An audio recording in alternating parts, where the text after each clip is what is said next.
Hi, I'm Sarah Smith, and I've been in the human resources field for over 20 years. And I have a question for you today. If you could improve the caliber of the employees you hire simply by asking different questions during the interview process, wouldn't you want to know how? Well, I'm not going to wait to answer that question. The answer? Behavioral-based interviewing. When I first entered the job force, I didn't interview using a behavioral-based interview. I used a traditional-based interview. So I'm going to go over a little bit about comparing the two in a few minutes. Harvard Business Review reports that as much as 80% of employee turnover is due to bad hiring decisions. I'm going to take a little more time in a few minutes to talk about the monetary impact that could cause. Now, hiring the right person for the job is the key to success in business today. Conducting a good interview will ensure that a hiring manager has the right information that he or she needs to make the hiring choice that's the best. Ultimately, this will bring success to the company. As mentioned earlier, a hiring mistake can cost a company significantly. Behavioral-based interviewing was actually developed in the 1970s, so it's been around officially for about 3 decades. It was actually discovered by or created by industrial psychologists who assumed that past behavior was a predictor of future performance. It's also known as a competency-based system, as it assesses factors that are determined what success looks like on any given position. So as I mentioned, I've been conducting interviews for several years in my 20 plus years of human resources experience. So for over 2 decades, I've been conducting interviews. Most of those interviews have been behavioral-based interviews.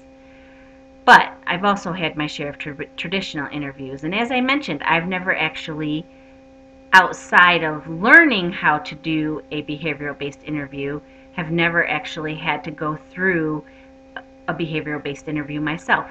So because I have experience in both, I'm going to spend some time comparing the two. Now, interviews can come in all different forms and all different kinds. It really depends on what position you're interviewing for, what industry you're in, to depend on whether or not you need a position-specific interview, a traditional interview, a behavioral-based interview. Traditional interview methods are really asking the candidate more hypothetical questions, so it tends to focus on personality and basic components, like what their experience is, or whether or not they think they're good at something. So an example of a traditional question in an interview might be, what are your strengths and weaknesses? Now, this isn't a bad question to ask in a behavioral interview, but it wouldn't be the only thing that you would use to assess what someone thought was their strengths or thought was their weaknesses. So it's important to note the difference isn't necessarily all of the components of an interview, but its key components, and I'll explain a little further when we compare a traditional interview to a behavioral-based interview. Another example in a traditional type interview is, do you respond well under stress? What candidate is actually going to say no to that question who's trying to get a job? Pretty much no candidate will say no. So all you have is a yes, they'll respond well to stress. So if you'll notice, the easier questions are asked in a traditional interview, and you really can't tell that much about the candidate. So a traditional interview might give you some basic components about a candidate, but will not actually tell you whether they can successfully do the job or not successfully do the job. So in a behavioral-based interview, the success of that actually is the key, and that is open-ended questions. In a traditional interview, they are closed-ended questions, or yes or no questions. So an example of a behavioral-based interview question might be, What have you done in the past that contributes towards a teamwork environment? Or can you give me an example of an important goal which you set in the past and tell me how your success has been in reaching that goal? So let's take a step back before the interview process even starts. The behavioral-based components of an interview start early on in the process, like when you get a position approved to fill. You look at the job description, and according to the knowledge, skills, and abilities needed for that job, you will develop factors. And those factors will be what you'll be looking for as success on the job. So as you are developing an interview list of factors, you're also developing corresponding questions to those factors. At the same time, you also want to think about who might serve as good interviewers on your team to assess those factors. So you may have a factory job, and you need to assess whether or not someone can follow directions and run equipment. What better person to serve on the interview team than someone who works on a factory line? So you pull people in that will bring the knowledge that is needed in order to assess the factor. So it's not just the lead for the search, it's actually someone that brings expertise. So you're considering, as you're reviewing the job description, job-related experiences, behaviors that are needed, and then, as I mentioned earlier, the knowledge, skills, and abilities that it takes to be successful in that job. So as you think about that, you also want to develop an interview guide. This interview guide will be given to each interviewer, and they will be asking consistent questions of all of the candidates. Now, an interview guide, comparatively to a traditional interview and a behavioral based, there are components that will look similar. So you'll want to do introductions, you'll want to review background and experiences, you'll want to provide position information and organizational information to the candidate, and you'll want to answer their questions. Those are all components of both a traditional interview and a behavioral-based interview. The important difference is the STAR questions. So when I say STAR, I'm referring to situation or task, action required, and what the result was. So I might ask a question like, tell me a time when you served on with a difficult group to accomplish a project. What made that group difficult, and how did you overcome that difficulty to be successful on the project team? So when I ask that question, I'm actually looking for them to give me an example, so the situation that was at hand, what action they did and what part they played in making sure that it came out successfully, and what the result was. So it's possible that it may not be that it came out successfully, but if the person is telling me what their action was taken on their part, I now know how they would respond to that situation. So it may not, if somebody answers negatively, like, no, we didn't finish the project because we couldn't get along as a team, if I'm hearing that that person was a team player and they did try really hard to make that success, then it's possible that they're still successful in that component, just not in that particular situation. So when I first learned how to do behavioral-based interviewing, it was a little difficult because it does take more time, more patience. You're asking longer questions. You're getting reflection time from the candidate to think of these examples, and you're also getting longer examples from them. So I know when I first started asking behavioral-based questions, I was just really focused on getting my STAR. Them telling me what the situation or task was, what action did they take, and what was the result. So it's up to me as the interviewer to ask follow-up questions to get each of those components. So that's what you become good at when you conduct behavioral-based interviews. I can think of a couple of examples where recently there was an interview that went not so well, meaning the person did not get selected because of their responses, and an interview that actually had success in offering positions to several successful candidates. Both of these instances were actually as a result of behavioral based interviewing. So we have one company who's interviewing, and they are asking questions, and a couple of the questions leave some of the interviewers concerned. And it happened to be reliability on the job. Well, when the interview team debriefed, and when it came right down to it, it was decided that the person lacked commitment. So that person did not get hired for that job. Did they have good teamwork? Possibly.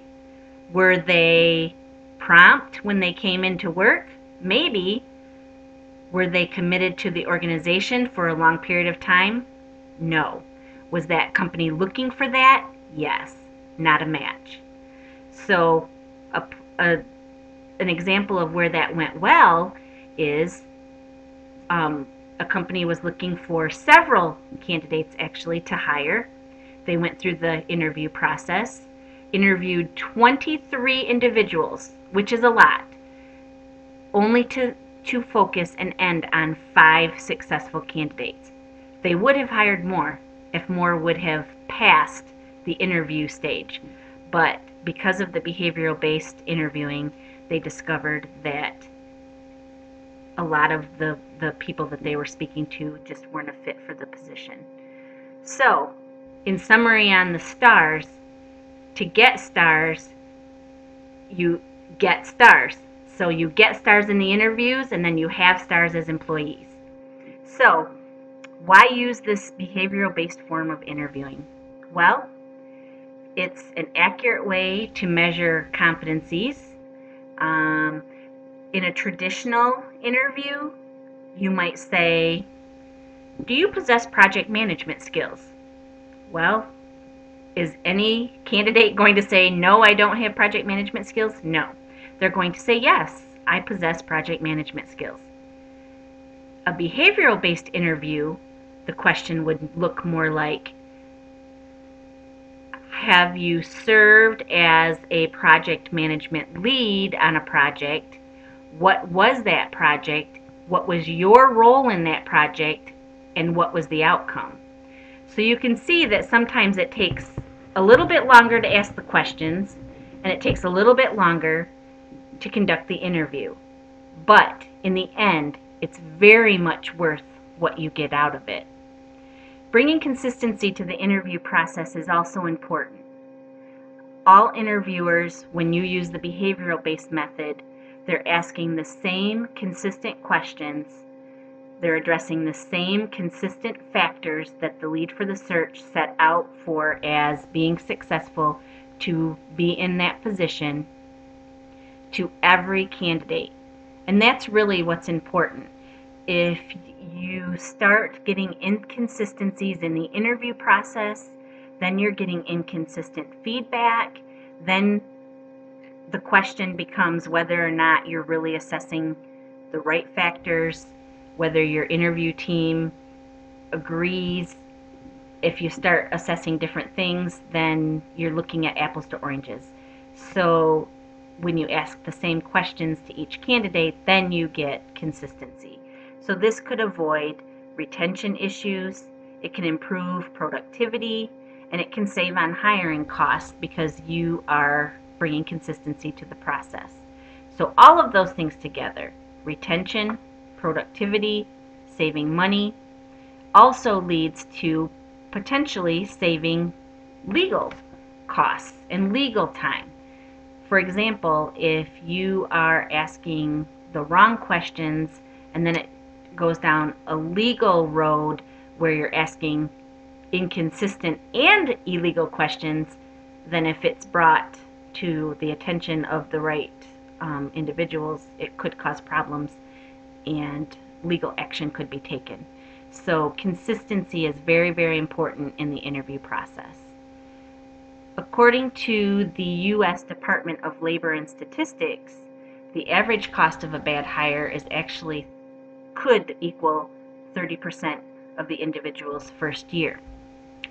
Now, the earnings there could be a huge impact on the health of the company. In other words, say you hired somebody that was making a salary of $50,000. To terminate them, it would cost $15,000. If you multiply that by several individuals that aren't working out in their positions because you hired the wrong person, you are looking at a very expensive mistake. So I'm going to begin concluding by asking the same question that I started with. If you could improve the caliber of employees that you hire just by asking different questions in the interview process, wouldn't you want to know how? I think that I've given you a good base and a good support for behavioral-based interviewing. It brings consistency to the process.